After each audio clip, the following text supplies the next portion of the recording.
भारत माता की, भारत माता की, छत्रपती शिवाजी महाराज की, धर्मवीर छत्रपती संभाजी महाराज की, जय भवानी, जय भवानी। हिंदवी स्वराज्याचे सरसंस्थापक छत्रपती शिवरायांना मानाचा मुजरा करतो। भारतीय राज्यघटनेचे शिल्पकार भारतरत्न डॉक्टर बाबासाहेब आंबेडकर यांना मानवंदना अर्पित करतो। आज भारतीय जनता पक्षाच्या छत्रपती संभाजीनगर मधील कार्यालयाच्या उद्घाटन प्रसंगी मंचावर उपस्थित असलेले मंत्रिमंडळातील आमचे सहकारी श्री अतुल सावेजी, श्रीमती पंकजाताई मुंडे, रावसाहेब पाटील दानवे, विजयाताई रहाटकर, भागवत कराडजी, मेघनाताई बोर्डीकर, अजितजी गोपचडे, संजयजी केणेकर, बबनराव लोणीकर, संजयजी कोडगे, अनुराधाजी चव्हाण, नारायण कुचेजी, प्रशांत बमजी, सुरेश धसजी, मीर कोटेचाजी, भाऊराव देशमुखजी, लक्ष्मण सावजी, आपले अध्यक्ष किशोर शितोळे, सुहास शिरसाट, संजय खंबायते, शिरीष बोराळकर, किरण पाटील, बापू घडामोडे, अनिल मकरिये, सुरेश भुमरे, भास्कर दानवे, शिवाजी भरोसे, शंकर देशमुख, प्रवीण घुगे,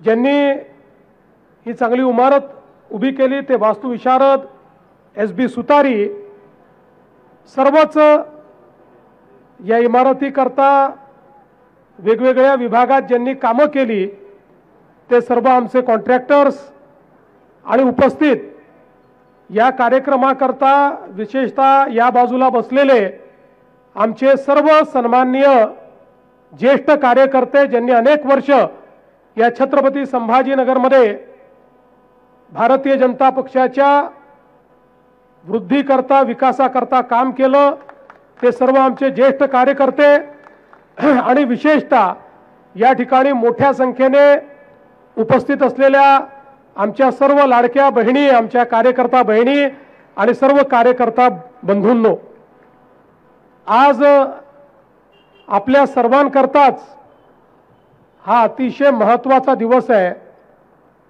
कार्यालयाच्या रूपाने आपल्या भारतीय जनता पक्षाचा गृहप्रवेश हा आज आपण या ठिकाणी केलेला आहे आणि म्हणून संभाजीनगर भारतीय जनता पक्षाला मी अतिशय मनापासून शुभेच्छा देतो।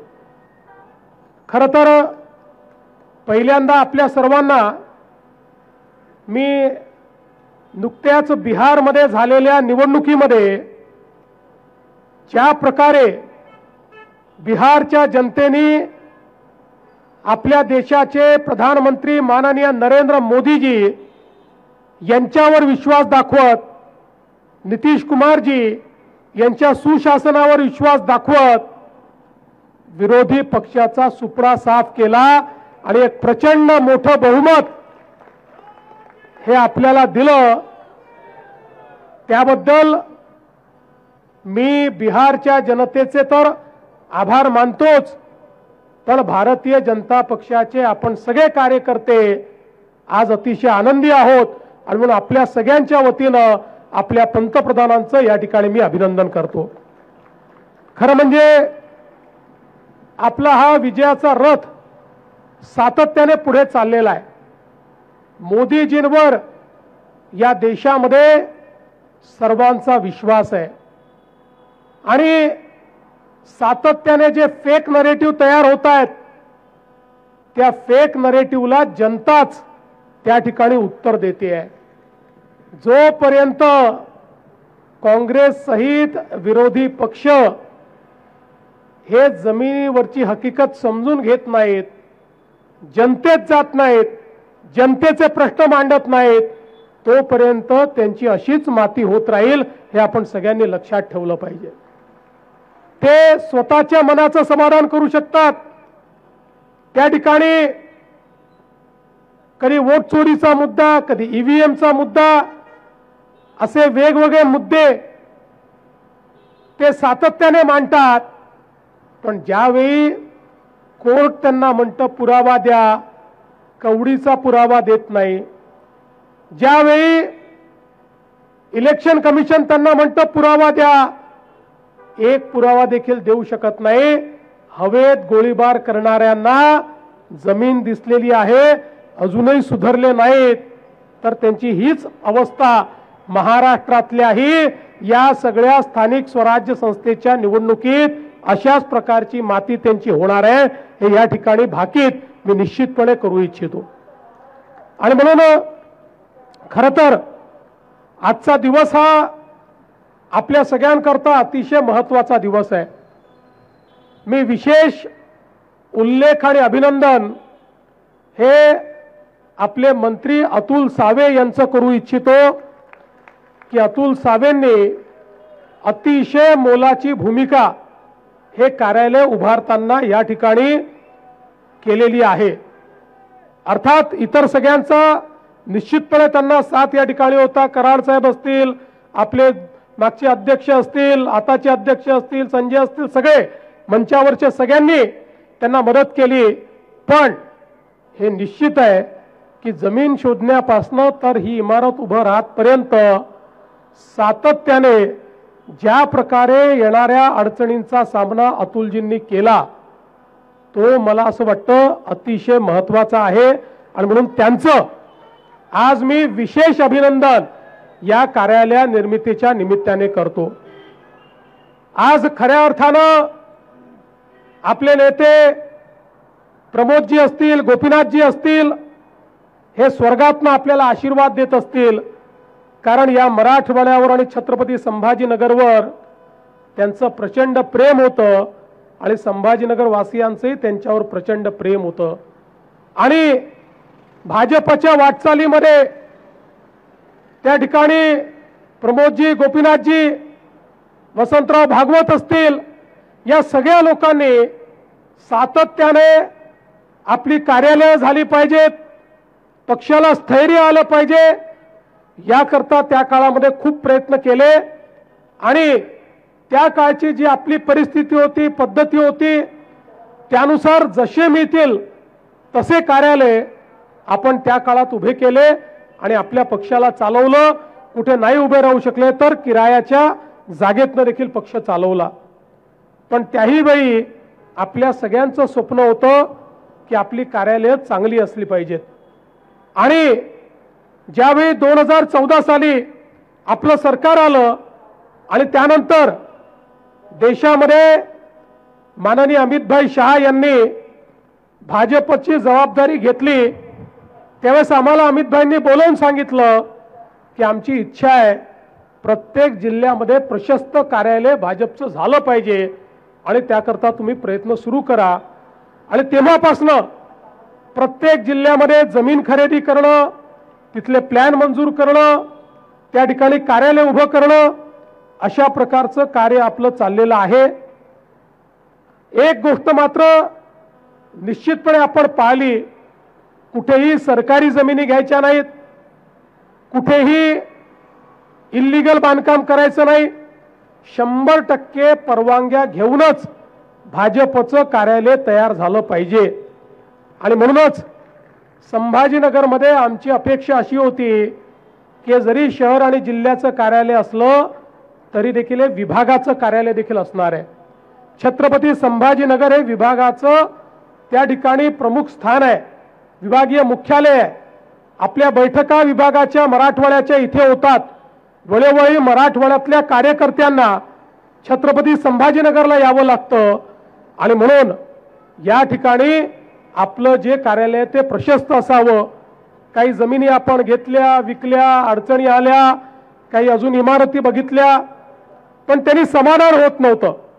आणि मग मध्यंतरीच्या काळामध्ये अतुलजी ही जागा मला दाखवायला घेऊन आले आणि त्यांनी सांगितलं की ही जी जागा आहे अगदी एअरपोर्टच्या जवळ आहे, जागा प्रशस्त आहे, पुढच्या काळात या सगळ्या भागामध्ये खूप मोठ्या प्रमाणात विकास होतोय, भर रस्त्यावरची जागा आहे आणि म्हणून ही जागा आपण घेतली पाहिजे. आणि मग सगळ्यांना आम्हाला ही जागा आवडली आणि आपण ही जागा घेतली. आणि त्यानंतर अतिशय सुंदर अशा प्रकारच्या कार्यालयाची निर्मिती त्या ठिकाणी सुरू झाली।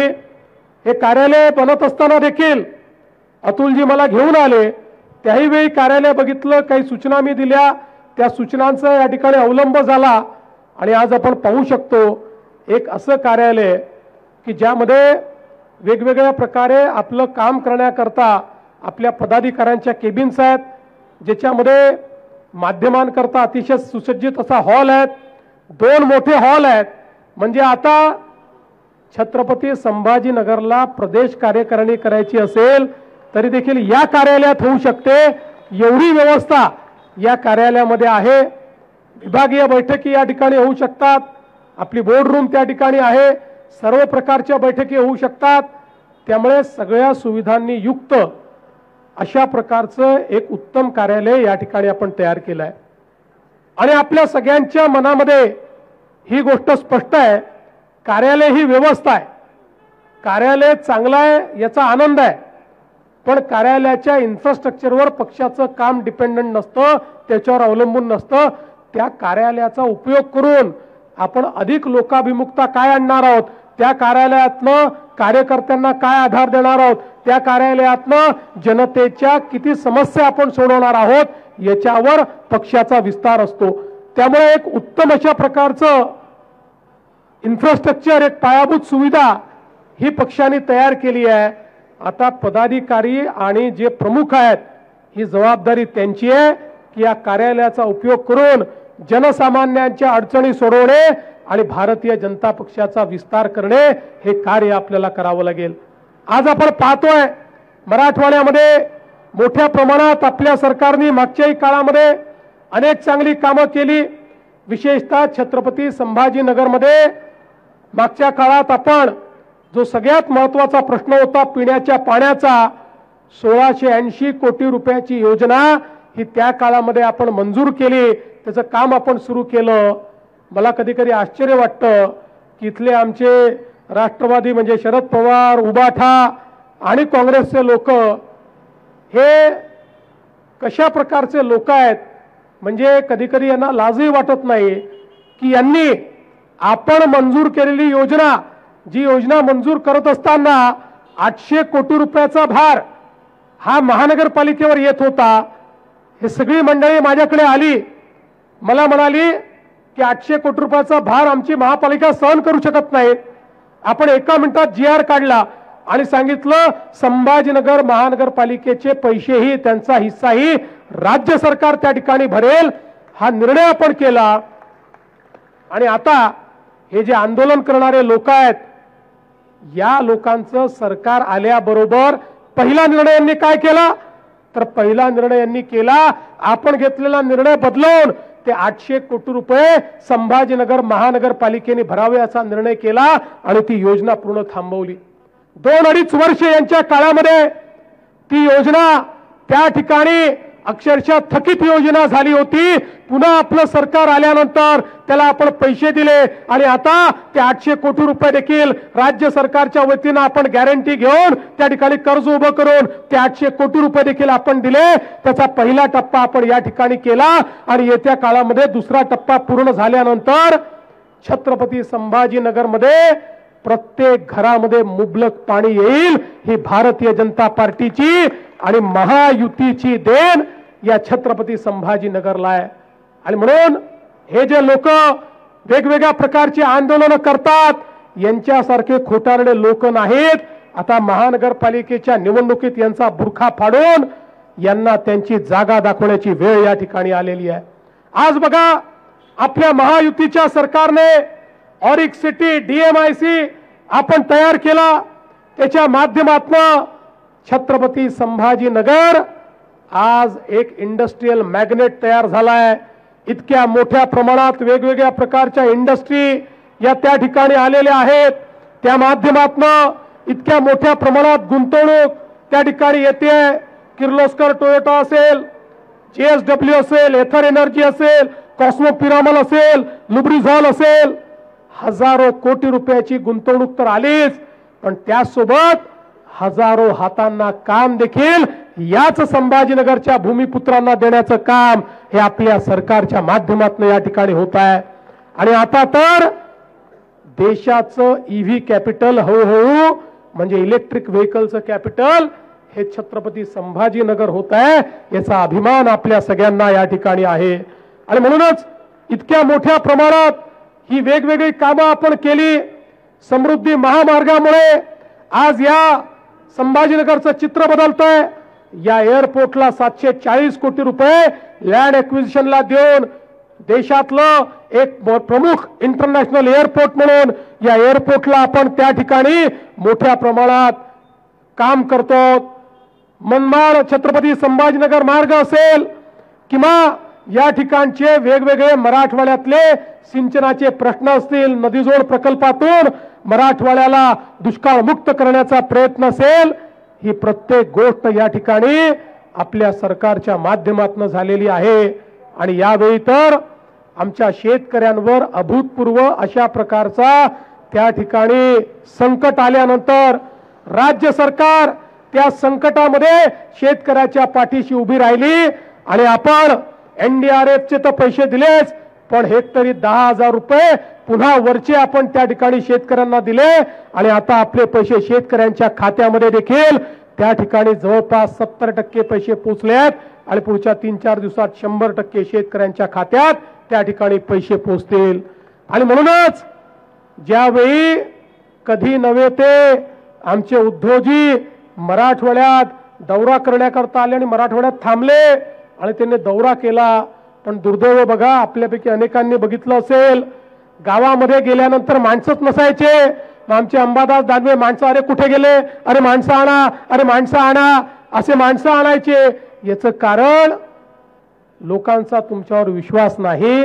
लोकांना माहिती आहे आपत्तीमध्येही भारतीय जनता पार्टी आणि महायुतीच त्यांच्या पाठीशी उभी राहणार आहे। आणि म्हणून मी तुम्हाला एवढीच विनंती करण्याकरता आलोय की आता या कार्यालयाचं उद्घाटन झालेलं आहे, स्थानिक स्वराज्य संस्थेच्या निवडणुका चाललेल्या आहेत, आता नगरपालिकेच्या निवडणुका आहेत, मग जिल्हा परिषदेच्या आहेत, मग महानगरपालिकेच्या आहेत। या सगळ्या निवडणुकांमध्ये आपल्याला प्रचंड विजय मिळवायचा आहे। मगाशी अध्यक्ष म्हणाले, मी अध्यक्षांना एवढंच सांगू इच्छितो, जिथे जिथे शक्य आहे त्या त्या ठिकाणी आपल्याला महायुती करायची आहे। जिथे शक्य नाही तिथे आपण करू शकणार नाही, पण एवढं मात्र लक्षात ठेवायचं आहे की एखाद्या ठिकाणी आपली महायुती जरी झाली नाही तरी आपल्या समोर लढणारे पक्ष आपले मित्र पक्ष आहेत, ते आपले शत्रू नाही आहेत, विरोधकही नाही आहेत, ते आपले मित्र पक्ष आहेत। हे आपण लक्षात ठेवूनच या ठिकाणी ही लढाई करायची आहे। त्यामुळे पुढच्याही काळामध्ये या महाराष्ट्रातल्या प्रत्येक जो काही या ठिकाणी स्थानिक स्वराज्य संस्था आहे त्या संस्थेमध्ये जो कोणी सत्तेवर येईल तो महायुतीचाच असला पाहिजे, अशा प्रकारचा प्रयत्न आपण करू। आणि अर्थातच या सगळ्या प्रयत्नामध्ये पुन्हा एकदा तुमच्यामुळे, तुमच्या आशीर्वादाने, तुमच्या मेहनतीनं भाजपच नंबर 1 चा पक्ष असेल हा विश्वास या निमित्ताने व्यक्त करतो। आणि पुन्हा एकदा या कार्यालयाकरता ज्यांनी ज्यांनी मेहनत केली त्या सगळ्यांचं अतिशय मनापासून अभिनंदन करून मी माझे 2 शब्द संपवतो। धन्यवाद। जय हिंद, जय महाराष्ट्र।